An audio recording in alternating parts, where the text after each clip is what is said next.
তাহলে বন্ধুরা আমরা এই ভিডিওতে যে বিষয়টা নিয়ে আলোচনা করব সেটা হলো ইন্টারোগেটিভ সেন্টেন্সে ভয়েস চেঞ্জ কীভাবে করতে হয়।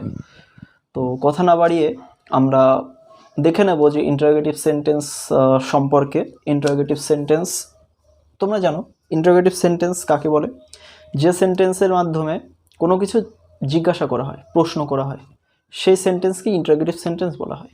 এবার আমরা দেখে নেব ইন্টারোগেটিভ সেন্টেন্স। ইন্টারোগেটিভ সেন্টেন্সকে আমরা কয় ভাগে ভাগ করতে পারি তোমরা সেন্টেন্সের ক্লাসে নিশ্চয়ই দেখেছো। যারা দেখোনি আমি ডেসক্রিপশনে এবং আই বাটনে একটা ভিডিও দিয়ে দেবো, সেই ভিডিওতে ক্লিক করলে তোমরা দেখতে পাবে ইন্টারোগেটিভ সেন্টেন্স সম্পর্কে। সেন্টেন্সের একটা খুব সুন্দর বড় ভিডিও দেয়া আছে, ক্লিক করলে তোমরা ইন্টারোগেটিভ সেন্টেন্সের বড় ভিডিওটা দেখে নিতে পারবে। তো আমরা চলে আসবো ইন্টারোগেটিভ কয় প্রকার। আমরা মোটামুটি আলোচনার সুবিধার্থে ইন্টারোগেটিভ সেন্টেন্সকে দুই ভাগে ভাগ করি। একটা হচ্ছে ডব্লিউএইচ ওয়ার্ড ছাড়া ইম্পারেটিভ সেন্টেন্স এবং অন্যটা হলো ডব্লিউএইচ ওয়ার্ড সহ imperative interrogative sentence. WH word সহ ইন্টারোগেটিভ সেন্টেন্স, এটা আমরা আলোচনার সুবিধার্থে এই দুটো ভাগে ভাগ করে নিলাম। তো ডব্লিউএইচ ওয়ার্ড ছাড়া ইন্টারোগেটিভ সেন্টেন্সের একটা উদাহরণ তোমরা দেখে নাও। ধরো, does Ram play cricket? Does Ram play cricket? এখানে তোমরা দেখতে পাচ্ছ এখানে ডব্লিউএইচ ওয়ার্ড কিন্তু কোথাও নেই। তোমরা ডব্লিউএইচ ওয়ার্ড জানো কোনগুলো? হু, হুইচ, হোয়ার, হোয়েন ইত্যাদি ইত্যাদি, বা হাউ, এগুলোকেই কিন্তু ডব্লিউএইচ ওয়ার্ড বলা হয়। তো এই যে ইন্টারোগেটিভ সেন্টেন্স, এর মধ্যে কিন্তু কোথাও ডব্লিউএইচ ওয়ার্ড নেই, তাই এটাকে ডব্লিউএইচ ওয়ার্ড ছাড়া ইন্টারোগেটিভ সেন্টেন্স বলা হচ্ছে। এবং ডব্লিউএইচ ওয়ার্ড সহ ইন্টারোগেটিভ সেন্টেন্সের একটা উদাহরণ হচ্ছে when does Ram play cricket? বন্ধুরা, এইটার মানে হচ্ছে ডাজ রাম প্লে ক্রিকেট মানে হচ্ছে রাম কি ক্রিকেট খেলে, এটা মানে হচ্ছে রাম কি ক্রিকেট খেলে। এবং এটার মানে হলো কখন রাম ক্রিকেট খেলে। এখানে তোমরা দেখতে পাচ্ছ ডব্লিউএইচ ওয়ার্ড আছে, তো এটা দেখে তোমরা বুঝতে পারছো এটা ডব্লিউএইচ ওয়ার্ড সহ যে ইন্টারোগেটিভ সেন্টেন্স তার উদাহরণ। তো এবারে আমরা একে একে নিয়মের মাধ্যমে আগে আমরা নিয়মগুলো দেখে নেব, কীভাবে ইন্টারোগেটিভ সেন্টেন্সে ভয়েস চেঞ্জ করতে হয়। তারপরে সেই নিয়ম অনুযায়ী নতুন ভয়েস আমরা চেঞ্জ করব। তো চলো আমরা সেই নিয়মগুলো দেখে নিই। তাহলে বন্ধুরা আমরা একে একে এবার নিয়মগুলো দেখে নেব যে ইন্টারোগেটিভ সেন্টেন্স যেটা ডব্লিউএইচ ছাড়া, সেই ইন্টারোগেটিভ সেন্টেন্সের অ্যাক্টিভ ভয়েস থেকে প্যাসিভ ভয়েস করতে গেলে আমাদের কোন কোন বিষয়গুলো মাথায় রাখতে হয়। তো প্রথমে দেখো, প্রথম পয়েন্টটা হচ্ছে অবজেক্ট এবং টেন্স অনুযায়ী অক্সিলারি ভার্ব বসবে। এই পয়েন্টটা দেখলে আমাদের দুটো জিনিস কিন্তু মাথায় রাখতে হবে। একটা হচ্ছে, তাহলে আমরা প্রথমে বুঝতে পারছি যে আমাদের প্রথম কাজ হচ্ছে ইন্টারোগেটিভ সেন্টেন্সে অবজেক্ট কোনটা, এটা কিন্তু খুঁজে বার করা, এটা হচ্ছে একটা ব্যাপার।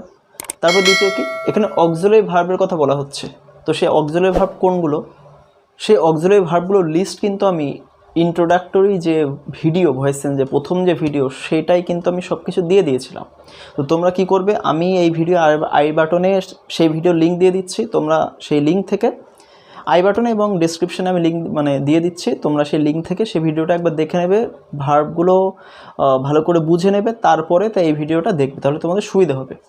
আর যারা দেখেছো তাদের তো কোনো বিষয় নেই, তারা খুব সহজেই এই ভিডিওটা দেখলে বুঝতে পারবে। তো এটা গেল প্রথম পয়েন্ট। তারপরে দেখো অবজেক্টটি সাবজেক্ট হিসেবে বসবে, অর্থাৎ যেটা আমরা প্রথমে দেখে নিলাম অবজেক্ট, সেটা কিন্তু সাবজেক্ট হিসেবে এরপরে বসে যাবে আর কি। অ্যাকচুয়ালি যে অবজেক্টের কথাটা আমরা বলছি এখানে, সেই অবজেক্টটা অ্যাকচুয়ালি সাবজেক্ট হিসেবেই বসবে এবং সেই অনুযায়ী ভার্ব, অক্সিলারি ভার্বও ইউজ করা হবে। এবার দেখো মূল ভার্বের পাস্ট পার্টিসিপল ফর্ম যেটা V3 ফর্ম বসবে। তোমরা জানো, তোমাদেরকে আমি বারবার বলেছি যে কোনো ভয়েস চেঞ্জ মানেই মূল ভার্বের কিন্তু V3 form, past participle form use করা হয় ভয়েস চেঞ্জ মানেই। এবারে দেখো দেখো বাই বসবে। বাই বসবে সাধারণত তোমরা জানো, আমি যেটা বলেছি যে কখনো কখনো অ্যাপ্রোপ্রিয়েট প্রিপোজিশন কোনো কোনো ভার্বের পরে ইউজ করা হয়। তো সেই ক্ষেত্রে হয়তো একটু চেঞ্জ হয়ে যেতে পারে, কখনো টু বসে, কখনো ইন বসে, তো সাধারণত বাই বসে। আর এরপরে কি সাবজেক্টে অবজেক্ট হিসেবে বসবে। হ্যাঁ, একেবারে শেষের দিকে সাবজেক্টটিকে আমরা অবজেক্ট হিসেবে বসাবো এবং লাস্ট কি প্রশ্নবোধক চিহ্নটি কিন্তু বসে যাবে। এটা কিন্তু অনেকে ভুল করে, ন্যারেশনের সঙ্গে ভয়েস চেঞ্জ অনেকে গুলিয়ে ফেলে। তারা ন্যারেশনে কিন্তু আমরা যখন ইন্টারোগেটিভ সেন্টেন্স ন্যারেশন করি সেটা কিন্তু আলটিমেটলি অ্যাসার্টিভ সেন্টেন্সে পরিণত হয়। সেই জন্যে জিজ্ঞাসা চিহ্ন থাকলেও কোশ্চেনে মানে ডিরেক্ট স্পিচে জিজ্ঞাসা চিহ্ন থাকলেও ইনডিরেক্ট স্পিচে কিন্তু আমাদের জিজ্ঞাসা চিহ্ন তুলে দিয়ে ফুল স্টপ বসাতে হয়। কিন্তু ভয়েস চেঞ্জের ক্ষেত্রে ওরকম কোনো ব্যাপার হয় না। ভয়েস চেঞ্জের ডিরেক্ট স্পিচ থেকে যখন আমরা ইনডিরেক্ট স্পিচ করি তখনও কিন্তু প্রশ্ন কিন্তু থেকেই যায়, ইন্টারোগেশন কিন্তু থেকেই যায়। সেই জন্য আমাদের প্রশ্নবোধক চিহ্নটি কিন্তু বসাতে হয়। তাহলে দেখো আমরা এখানে একটা ডব্লিউএস ছাড়া একটা ইন্টারোগেটিভ সেন্টেন্স নিয়েছি। তো এটা কিভাবে অ্যাক্টিভ থেকে প্যাসিভ ভয়েস করি তোমরা সেটা দেখে নাও। তাহলে দেখো প্রথমে আমরা দেখেছি অবজেক্টের একটা বিষয়। তো এখানে দেখতে পাচ্ছ তোমরা অবজেক্ট এখানে কি আছে, ইয়োর হোমওয়ার্ক কিন্তু এখানে অবজেক্ট। তাহলে আমরা প্রথমে দেখে নিলাম যে ইয়োর হোমওয়ার্ক এখানে অবজেক্ট, এরপরে কি টেন্স অনুযায়ী মানে টেন্সটা আমার দেখতে হবে। তো তোমরা যেন ডিড থাকা মানে যে কোনো কোশ্চেনের ডিড থাকা মানে ওটা পাস্ট ইনডিফিনাইট টেন্স। তাহলে এটা পাস্ট ইনডিফিনাইট টেন্সে আছে। এবার তোমাকে ওই ছকটা মনে করতে হবে যে পাস্ট ইনডিফিনাইট টেন্সে ভয়েস চেঞ্জের ক্ষেত্রে কী কী ব্যবহার করা হয়, ওয়াজ অথবা ওয়্যার। তার মানে ওয়াজ অথবা ওয়্যার কিন্তু এখানে এই প্রথমে ওয়াজ অথবা ওয়্যার কিন্তু বসবে, তারপরে আমরা অবজেক্ট বসাবো। তোমরা দেখতে পাচ্ছ প্রথমে অক্সিলারি ভার্ব কিন্তু বসবে। তো আমরা প্রথমে দেখে নিলাম এটা হচ্ছে অবজেক্ট, এটাকে সাবজেক্ট করব একটু পরে এখানে। তো এই অনুযায়ী এখানে কি, তাহলে কি ইয়োর হোমওয়ার্ক যেহেতু এখানে সিঙ্গুলার তাই সেক্ষেত্রে কিন্তু ওয়াজ বসবে। যদি প্লুরাল হতো হোম ওয়ার্কস থাকতো তাহলে কিন্তু আমরা এখানে ওয়্যার পাতাতাম, ওয়্যার লিখতাম। যেহেতু এটা সিঙ্গুলার তাই আমরা এখানে কি লিখব, ওয়াজ। আমরা লিখলাম ওয়াজ। এরপরে অবজেক্টটা আমরা সাবজেক্ট হিসেবে লিখব। তো ইয়োর হোমওয়ার্ক ওটাই এখানে বসে যাবে, কারণ ইয়োর হোমওয়ার্ক ওটাই অবজেক্ট, আবার ওটাই সাবজেক্ট আর কি। সাবজেক্ট রূপ এটা যে অবজেক্ট, তো এর সাবজেক্ট রূপও কিন্তু একই, মানে ইয়োর হোমওয়ার্ক, সেটাই আমি বলতে চাচ্ছি। আমরা লিখলাম ইয়োর হোমওয়ার্ক। এইবার কি হবে, যেটা বাদ বাকি যতগুলো ভার্ব থাকবে বন্ধুরা সব কিন্তু এখানে বসে যাবে। প্রথম ভার্বটা শুধুমাত্র, হ্যাঁ আমরা এই যে অক্সিলারি ভার্ব বলছি, কখনো কখনো দেখবে তোমরা হ্যাজ বিন থাকতে পারে, যেটা প্রেজেন্ট পারফেক্ট টেন্সে চেঞ্জ করার পরে হ্যাজ বিন অথবা হ্যাভ বিন। তো সেই ক্ষেত্রে কিন্তু হ্যাজটা শুধুমাত্র এখানে বসবে, বিন কিন্তু এই অবজেক্ট লেখার পরে এখানে বসবে বিনটা। আমি এটাই বলতে চাচ্ছি, প্রথম ভার্বটা শুধুমাত্র এখানে বসবে, বাদবাকি ভার্ব সব এই অবজেক্টের পরে বসে যাবে। তো পাস্ট ইনডিফিনাইট টেন্সে শুধুমাত্র ওয়াজ বা ওয়্যার ব্যবহার করা হয়। তারপরে মূল ভার্বে তোমরা দেখতে পাচ্ছ V3 ফর্ম, এই যে ফার্স্ট পার্টিসিপল ফর্ম। তারপর মূল ভার্ব এখানে কি, ফিনিশ। ডিড কিন্তু এখানে অক্সিলারি ভার্ব, এটা কোনো মূল্য নেই। ফিনিশ হচ্ছে মূল ভার্ব। তো ফিনিশের পাস্ট পার্টিসিপল ফর্ম কি, ফিনিশড, FINISHED। তাহলে ফিনিশড। এবার দেখো বাই বসবে, বাই লিখলাম আমরা। এবার দেখো ইউ এখানে কি বলেছে, কি যে সাবজেক্টটি অবজেক্ট হিসেবে বসবে। তো ইউ এখানে সাবজেক্ট, ইউ এর অবজেক্টও কিন্তু ইউই হয়। হ্যাঁ, এবার কি লাস্টে কি প্রশ্নবোধক চিহ্নটি বসবে, অর্থাৎ ইন্টারোগেশন মার্কটা কিন্তু আমাদের রাখতে হবে। তাহলে কি was your homework finished by you, এটা কিন্তু প্যাসিভ ভয়েসে হয়ে গেল, যার অ্যাক্টিভ ভয়েস ছিল did you finish your homework. তাহলে আমরা আর একটা উদাহরণ সঙ্গে সঙ্গে দেখে নেব। বন্ধুরা তোমরা নেক্সট উদাহরণ এক্সাম্পল দেখতে পাচ্ছ, হ্যাজ হি গিভেন দ্য খাতা, মানে সে কি খাতাটা দিয়েছে। তো এই ক্ষেত্রে আমরা কি করি, দেখো প্রথমে আমাদের কি করতে হবে, অবজেক্ট খুঁজতে হবে। তো অবজেক্ট এখানে দ্য খাতা। এবার দেখতে হবে কোন টেন্স, তাহলে হ্যাজ রয়েছে প্লাস গিভেন রয়েছে। তাহলে এই দুটো দেখে বুঝতে পারছি যে এটা প্রেজেন্ট পারফেক্ট টেন্স। তাহলে প্রেজেন্ট পারফেক্ট টেন্সে তোমাদের মনে করতে হবে যে কোন ভার্ব ইউজ করা হয়, হ্যাজ বিন অথবা হ্যাভ বিন। তাহলে সেই হ্যাজ বিন অথবা হ্যাভ বিনের আমি বলেছি লাস্টের এক্সাম্পলটাই, যে হ্যাজ বিন অথবা হ্যাভ বিন হলেও প্রথম মানে হয় হ্যাজ এখানে বসবে, না হয় হ্যাভ এখানে বসবে, যে কোনো একটা। বিন এখানে বসবে না, হ্যাজ অথবা হ্যাভ এখানে বসবে। তো দেখো দা খাতা, এটা তো থার্ড পারসন সিঙ্গুলার নাম্বার, তাহলে এর ক্ষেত্রে আমরা জানি আমরা হ্যাজ ব্যবহার করি। তো আমরা প্রথমে হ্যাজ লিখে দিলাম, তারপর অবজেক্টটা লিখব।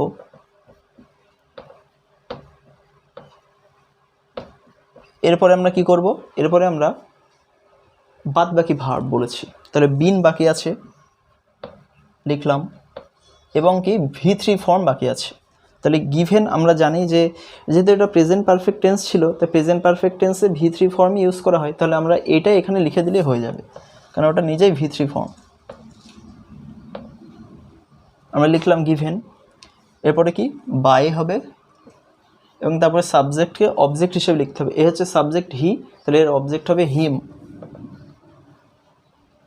লিখলাম। তারপরে কি লাস্টে হচ্ছে ইন্টারোগেশন মার্কটা কিন্তু আমরা লিখে দিলাম, অর্থাৎ উত্তর হয়ে গেল হ্যাজ দ্য খাতা বিন গিভেন বাই হিম, মানে তার দ্বারা কি খাতাটা দেওয়া হয়েছে, এটা কিন্তু উত্তর হয়ে গেল। আমরা একটা দেখে নেব মোডাল অক্সিলারি। বন্ধুরা তোমরা দেখতে পাচ্ছ নেক্সট এক্সাম্পল, একটা মোডাল অক্সিলারি এখানে ইউজ করা হয়েছে উড, তাহলে would you show me the answer, এটা কিন্তু মোডাল অক্সিলারি। তো আমরা জানি মোডাল অক্সিলারি মানে হচ্ছে একটা বি ইউজ করা হয়, মানে মোডাল অক্সিলারি যা থাকে সেটাই ভার্ব হিসেবে ইউজ করা হয়, কিন্তু তার সঙ্গে একটা B.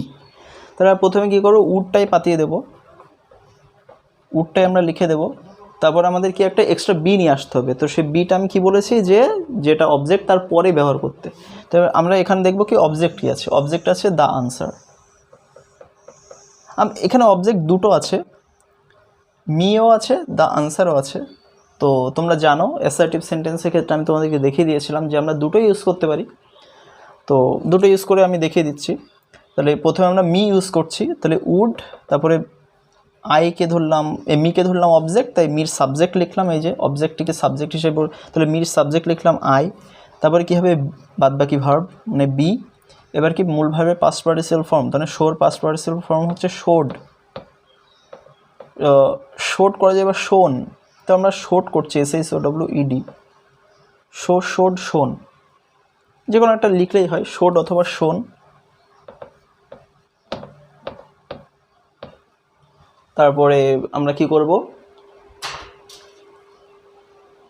Would I B showed, তারপরে কি করব, যেটা আরেকটা অবজেক্ট রয়েছে সেই অবজেক্টটা লিখে দেব দ্য আনসার। এরপরে কি করব, বাই লিখব, এবং তারপরে কি করব, সাবজেক্টকে অবজেক্ট হিসেবে ব্যবহার করব, তার মানে ইউ, এর অবজেক্টও ইউ, এবার কি জিজ্ঞাসা চিহ্ন, অর্থাৎ উড আই বি শোড অথবা শোন দ্য আনসার বাই ইউ, এটা কিন্তু উত্তর হয়ে গেল একটা। এরপর আমরা দেখে নেব যে দ্য আনসারকে যদি আমরা অবজেক্ট ইউজ করতাম তাহলে কি হতো, সেটা আমরা একবার দেখে নেব। বন্ধুরা দেখে নাও, যদি আমরা দ্য আনসারকে অবজেক্ট হতাম তাহলে কী হতো, উড, তারপর আমরা দ্য আনসার লিখব, the answer, would the answer, তারপরে কি হবে বি, তারপরে শোর পাস্ট পার্টিসিপাল ফর্ম শোন, তারপরে কি হবে, এইবার আমরা যদি এটা লিখি তাহলে আমি বলেছিলাম যে এইটা যদি এটাকে যদি মানে এটাতে নন লিভিং অবজেক্ট, এটা লিভিং অবজেক্ট, তাহলে এইটাকে যদি আমরা এটাকে যদি আমরা অবজেক্ট ধরি, পরে যখন এটা লিখবো লিভিং অবজেক্টটা যখন লিখবো তার আগে কিন্তু একটা টু ইউজ করতে হয়। এটা তোমরা নিশ্চয়ই অ্যাসার্টিভ সেন্টেন্সে ভয়েস চেঞ্জের যেটা নিয়ম সেই ভিডিওতে নিশ্চয়ই দেখেছো। তো না দেখে থাকলে দেখে নেবে, অবশ্যই দেখে নেবে। তাহলে আমরা টুর পরে কি করব, এবার টুর পরে অবজেক্টটা লিভিং অবজেক্টটা লিখে দিলাম মি, এরপরে কি হবে বাই হবে, তারপরে সাবজেক্টকে অবজেক্ট হিসেবে ইউজ করব ইউই হবে, তারপরে জিজ্ঞাসা চিহ্ন, তাহলে কি would the answer be shown to me by you, এটা কিন্তু উত্তর হয়ে গেল। তো এরপরে আমরা কি করব, আরেকটা উদাহরণ দেখে নেব, নেগেটিভের একটা উদাহরণ দেখে নেব। বন্ধুরা তোমরা দেখতে পাচ্ছ যে একটা নেগেটিভ ইন্টারোগেটিভ সেন্টেন্স ডব্লিউএস ছাড়া দেখতে পাচ্ছ তোমরা, had you not seen me.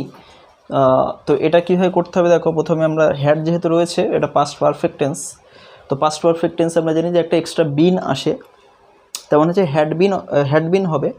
তো হ্যাড বিনের হ্যাড আমরা এখানে লিখে দিলাম, এরপরে আমরা অবজেক্টটা লিখব, মানে মির আমরা কি মির সাবজেক্ট লিখতে হবে, এখানে মি তো অবজেক্ট, মির সাবজেক্ট লিখতে হবে, তোমরা দেখতে পাচ্ছ। তাহলে মির সাবজেক্ট হচ্ছে আই, এবার কি হবে ওই সেই বিন বসে যাবে। আচ্ছা এবার দেখো বন্ধুরা, এবার একটা জিনিস মনে করো যে এই যে নটটা রয়েছে, নটটা কিন্তু এই পরের যে ভার্বগুলো সেই ভার্বের আগে বসে যায়, অর্থাৎ হ্যাড আই নট বিন। বন্ধুরা প্রথমে একটা ভার্ব লিখলাম, তারপর অবজেক্টটা লিখলাম, তারপরে নেগেটিভটা বসে যাবে, তারপরে বাদবাকি ভার্ব যতগুলো ভার্ব আছে সেগুলো আমরা লিখছি। বিন তাহলে কি সিন লিখবো, কারণ মূল ভার্বের পাস্ট পার্টিসিপাল ফর্ম আমাদের লাগবে, এই যে তোমরা দেখতে পাচ্ছ ভিতরি ফর্ম। তারপরে কি বাই বসবে, বাই লিখলাম, এবং তারপরে কি সাবজেক্টকে অবজেক্ট হিসেবে মানে ইউ এর অবজেক্ট ইউই লিখলাম, এরপর কি জিজ্ঞাসা চিহ্ন, তাহলে কি had I not been seen by you, এটা কিন্তু উত্তর হয়ে গেল। তো আশা করি তোমরা ডব্লিউএস ছাড়া যেটা ইন্টারোগেটিভ সেন্টেন্স সেটা ভালোই বুঝতে পেরেছো। এবার আমরা ডব্লিউএস সহ যেটা সেই ব্যাপারে চলে আসবো। বন্ধুরা আমরা চলে আসছি ডব্লিউএইচ ওয়ার্ড সহ যে ইন্টারোগেটিভ সেন্টেন্স তার ভয়েস চেঞ্জের নিয়ম। বন্ধুরা নিয়ম একেবারেই সেম, প্রায় একই রকম, শুধুমাত্র একদম প্রথমে 1 নাম্বার পয়েন্টটা হয়ে যাবে, প্রথম পয়েন্টটা হয়ে যাবে কি, যে ডব্লিউএইচ ওয়ার্ড টি বসবে, এটা কিন্তু প্রথম পয়েন্ট হয়ে যাবে। তারপরে এইগুলো আস্তে আস্তে এটা 2 হয়ে যাবে, এটা 3 হয়ে যাবে, এটা 4 হয়ে যাবে, এটা 5 হয়ে যাবে, এটা 6 হয়ে যাবে, এটা 7 হয়ে যাবে। সবই একই, শুধু প্রথমে ডব্লিউএইচ ওয়ার্ডটি বসবে, এটাই শুধু আলাদা হয়। খুবই সহজ। একটা তোমরা যদি ডব্লিউএইচ সহ যদি মনে রাখতে পারো তাহলে ডব্লিউএইচ ওয়ার্ড ছাড়া যদি মনে রাখতে পারো তাহলে ডব্লিউএইচ ওয়ার্ড সহও কিন্তু তোমরা খুব সহজে মনে রাখতে পারবে। তাহলে আমরা উদাহরণের মাধ্যমে এবার দেখে নেব, আর একটু বিষয়টা পরিষ্কার হয়ে নেব, তাহলে তোমাদের কাছে বিষয়টা ইজি হয়ে যাবে। বন্ধুরা তোমরা এখানে দেখতে পাচ্ছ আমি চলে এসেছি ডব্লিউএইচ ওয়ার্ড সহ। দেখো, where did you hide your money bag, অর্থাৎ তুমি তোমার মানি ব্যাগ কোথায় লুকিয়ে রেখেছিলে, এটা দেখো কীভাবে আমরা ডব্লিউএইচ ওয়ার্ড সহ তোমরা দেখতে পাচ্ছ এখানে ডব্লিউএইচ ওয়ার্ড রয়েছে। তাহলে এর ভয়েস চেঞ্জ কীভাবে করতে হয় দেখে নাও। তাহলে দেখো প্রথমে দেখো ডব্লিউএইচ ওয়ার্ডটি বসবে, তাহলে ডব্লিউএইচ ওয়ার্ডটা আমরা বসে দিলাম।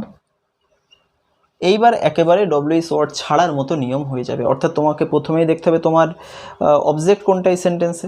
দেখো ইওর মানি ব্যাগ হচ্ছে অবজেক্ট, এই অনুযায়ী টেন্সটা দেখে নেব। ডিড তার মানে হচ্ছে পাস্ট ইনডেফিনাইট টেন্স, ডিড থাকা মানে পাস্ট ইনডেফিনাইট টেন্স, তার মানে ভয়েস চেঞ্জের ক্ষেত্রে আমাদের কী কী ভার্ব লাগবে, ওয়াজ অথবা ওয়্যার। তাহলে দেখো হোয়ারের পরে ওয়াজ অথবা ওয়্যার ব্যবহার হবে, মানে ওয়াজ ব্যবহার হবে নাকি ওয়্যার ব্যবহার হবে সেটা কিসের উপর ডিপেন্ড করবে, অবজেক্টের উপরে। তাহলে ইওর মানি ব্যাগ হচ্ছে সিঙ্গুলার, তাই ইওর মানি ব্যাগের ক্ষেত্রে কিন্তু ওয়াজ ব্যবহার করা হবে। তাহলে হোয়ারের পরে আমরা ওয়াজ লিখলাম, তারপরে ইওর মানি ব্যাগটা লিখে দিলাম, ইওর মানি ব্যাগ আমরা লিখলাম। এইবার দেখো সেই মূল ভার্বের থার্ড ফর্ম, অর্থাৎ হাইড হচ্ছে মূল ভার্ব, তো এর থার্ড ফর্ম হচ্ছে হিডেন, HIDDEN, হিডেন। তারপরে বাই লিখব এবং লাস্টে সাবজেক্টকে অবজেক্ট করতে হবে। তাহলে ইউ এর অবজেক্ট আমাদেরকে লিখতে হবে, তাহলে ইউ এর অবজেক্টও কিন্তু ইউই, তোমরা জানো, জিজ্ঞাসা চিহ্ন দিলাম, উত্তর হয়ে গেল। আর তাহলে কি, where was your money bag hidden by you, এটা কিন্তু প্যাসিভ ভয়েস আর এইটা ছিল অ্যাক্টিভ ভয়েস। নেক্সট আমরা আর একটা উদাহরণ দেখে নেব। দেখতে পাচ্ছ বন্ধুরা তোমরা যেটা next example, when do you write the letter, মানে তুমি চিঠিটা কখন লেখো। তো এখানে অবজেক্ট আমরা দেখে নেব, দ্য লেটার হচ্ছে অবজেক্ট সিঙ্গুলার, আর ডু হচ্ছে, এখানে ডু দেখে আমরা বুঝতে পারছি ডু আমরা কোন কোন কোশ্চেনের ক্ষেত্রে, কোন কোন টেন্সের কোশ্চেনের ক্ষেত্রে ইউজ করি, কোন না একটাই, সেটা হচ্ছে প্রেজেন্ট ইনডেফিনাইট। আমরা ডু এবং ডাজ এই দুটো কিন্তু প্রেজেন্ট ইনডেফিনাইট টেন্সের ক্ষেত্রে ব্যবহার করি, কোশ্চেনের ক্ষেত্রে তোমরা সেটা খুব ভালোভাবেই জানো আশা করি। তো ডু দেখে বুঝতে পারছি এটা প্রেজেন্ট ইনডেফিনাইটের ঘটনা, এবং দ্য লেটার হচ্ছে অবজেক্ট। তাই আমরা প্রথমে কী করবো, হোয়েনটা লিখে দেবো। প্রথমে আমরা জানি প্রথমে আমাদের ডব্লিউএইচ ওয়ার্ডটা বসিয়ে দিতে হবে, তো লিখলাম সেটা। এবার কি অক্সিলারি ভার্ব লিখতে হবে, তো দ্য লেটার হচ্ছে অবজেক্ট, প্রেজেন্ট ইনডেফিনাইট টেন্স, তাহলে কি এম অথবা ইজ অথবা আর লিখতে হবে। তো দ্য লেটারের ক্ষেত্রে আমরা কি ইউজ করবো, ইজ ইউজ করব। তারপরে আমরা দ্য লেটারটা লিখে দেব, দ্য লেটার লিখে দিলাম। এরপর আমাদের কি করতে হবে, যেটা মেন ভার্ব তার পাস্ট পার্টিসিপল ফর্ম, অর্থাৎ রিটেন। এরপরে কি হবে, বাই বসবে। তারপরে কি হবে, এই সাবজেক্টকে অবজেক্ট, ইউ এর অবজেক্টও ইউ আমরা লিখলাম, জিজ্ঞাসা চিহ্ন দিলাম, উত্তর হয়ে গেল। অর্থাৎ when is the letter written by you, এটা কিন্তু উত্তর হয়ে গেল। বন্ধুরা আমরা চলে আসবো নেক্সট উদাহরণে। তোমরা দেখতে পাচ্ছ next example, what does he want, অর্থাৎ সে কি চায়। বন্ধুরা ভালো করে দেখো, ভালো করে ভেবে দেখো, এই সেন্টেন্সটাই হোয়াট কিন্তু নিজেই অবজেক্ট, এখানে হোয়াট কিন্তু নিজেই অবজেক্ট। অ্যাকচুয়ালি এখানে কোনো অবজেক্ট নেই, ভালো করে ভেবে দেখো, এখানে কিন্তু কোনো অবজেক্ট নেই। তাই কখনো কখনো ইন্টারোগেটিভ সেন্টেন্সে অবজেক্ট থাকে না, সেই ক্ষেত্রে আমরা এই যে মানে এই যে রুলটা, এটা আমরা স্কিপ করতে পারি। কিভাবে তোমরা একটু দেখে নাও। দেখো বন্ধুরা, হোয়াটের ক্ষেত্রে আমরা লিখলাম প্রথমে হোয়াট, এবার দেখো এখানে অবজেক্ট নেই, আমরা দেখব এটা কোন টেন্স। ডাজ রয়েছে, তার মানে হচ্ছে প্রেজেন্ট ইনডেফিনাইট টেন্স, তার মানে আমাদের অ্যাম ইজ আর কাজে লাগবে। তোমরা সেই ছকটা নিশ্চয়ই মনে করতে পারছো, অ্যাম ইজ আর। তো হোয়াটের পরে কি বসে ভালো করে ভেবে দেখতে, অ্যাকচুয়ালি হোয়াটের পরে ইজ অথবা আর বসতে পারে, তো আমরা হোয়াটের পরে বেশিরভাগটা কী লিখি, ইজ লিখি। তাই যেহেতু আমাদের অবজেক্ট নেই এখানে, অবজেক্ট কিন্তু এখানে নেই, অবজেক্ট যদি প্লুরাল হতো তাহলে আর লিখতে হতো, অবজেক্ট যদি সিঙ্গুলার হতো তাহলে ইজ লিখতে হতো। তো আমরা তো জানি না যে কোনটা অবজেক্ট, সিঙ্গুলার নাকি প্লুরাল, তো আমরা ইজ লিখে দিতেই পারি। তাহলে হোয়াট ইজ, অর্থাৎ আমরা কিন্তু এই যে লাইনটা এটা স্কিপ করে গেলাম। অবজেক্টের সাবজেক্ট হিসেবে এটা কিন্তু নেই, যেহেতু অবজেক্ট নেই তাহলে আমরা কি এটা স্কিপ করে যাব। তারপর দেখো হোয়াট ইজ লিখলাম, তারপরে এখানে চলে আসবো মূলভাবে পাস্ট পার্টিসিপল ফর্ম, অর্থাৎ ওয়ান্ট হচ্ছে মূল ভার্ব, তো তার পাস্ট পার্টিসিপল ফর্ম হচ্ছে ওয়ান্টেড। তারপরে আমরা বাই লিখলাম, তারপরে আমরা কি করব, যেটা সাবজেক্ট তার অবজেক্ট লিখতে হয়। তোমরা এটা দেখতে পাচ্ছ সাবজেক্টই অবজেক্ট হিসেবে বসবে, তাহলে কি এটা সাবজেক্ট, হি কিন্তু এখানে সাবজেক্ট, হির অবজেক্ট কি হিম, আমরা সেই হিমটা লিখে দিলাম, জিজ্ঞাসা চিহ্ন দিয়ে দিলাম, উত্তর হয়ে গেল। What is wanted by him, তার দ্বারা কি চাওয়া হয়। তোমার পরিষ্কার বুঝতে পারছো যে ঠিকই আছে, মানে এটা শুনে ঠিকই আছে মনে হচ্ছে। তো আরও একটা আমরা এরকম এক্সেপশনাল বিষয় দেখে নেব আরও একটু পরিষ্কার হওয়ার জন্য। বন্ধুরা আর একটা এক্সাম্পল তোমরা দেখতে পাচ্ছ, হু হ্যাজ ডান ইট, অর্থাৎ এটা কে করেছে। তো এর ভয়েস সেন্সটা আমরা কীভাবে করবো, দেখো এখানেও ভালো করে ভেবে দেখো, এখানে অবজেক্ট আছে কিন্তু কোনো সাবজেক্ট নেই। ভালো করে ভেবে দেখো, এখানে অবজেক্ট কিন্তু ইট, অর্থাৎ কি করেছে, এটা করেছে। ইট কিন্তু সাবজেক্ট, অবজেক্ট এখানে আছে কিন্তু এখানে সাবজেক্ট নেই। অ্যাকচুয়ালি হু নিজেই সাবজেক্ট।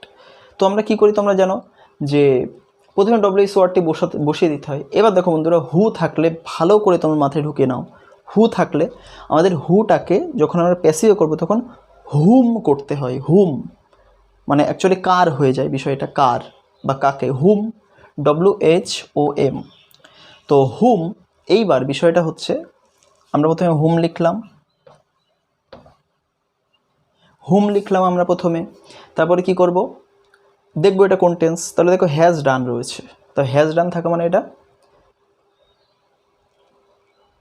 Present perfect tense. তো হ্যাজ ডান থাকা মানে এটা প্রেজেন্ট পারফেক্ট টেন্স, অর্থাৎ আমাদের একটা বিন আসবে এক্সট্রা, তো মানে হ্যাজ বিন অথবা হ্যাভ বিন।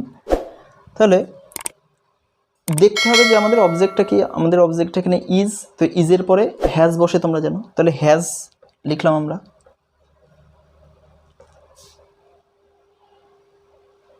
এরপরে কি করতে হবে তোমরা জানো যে অবজেক্টটা লিখতে হয়, আমরা অবজেক্টটা লিখলাম, এই যে অবজেক্টটা লিখলাম, অবজেক্টটাকে সাবজেক্ট হিসেবে লিখলাম। তারপরে কি করতে হবে, বাদ বাকি ভার্ব, অর্থাৎ বিন বাকি আছে এবং কি বাকি আছে, মূল ভার্বের পাস্ট পার্টিসিপল ফর্ম। তো যেহেতু এটা প্রেজেন্ট পারফেক্ট টেন্স, তো ডানই পাস্ট পার্টিসিপল ফর্ম, সেই জন্য ডানই আমরা লিখে দিলাম। এবার কি করতে হবে, বাই। এবার বন্ধুরা ভালো করে দেখো, ভালো করে ভেবে দেখো, এখানে কিন্তু অবজেক্ট এই হু ছিল, তো সেটা তো আমরা লিখে দিয়েছি।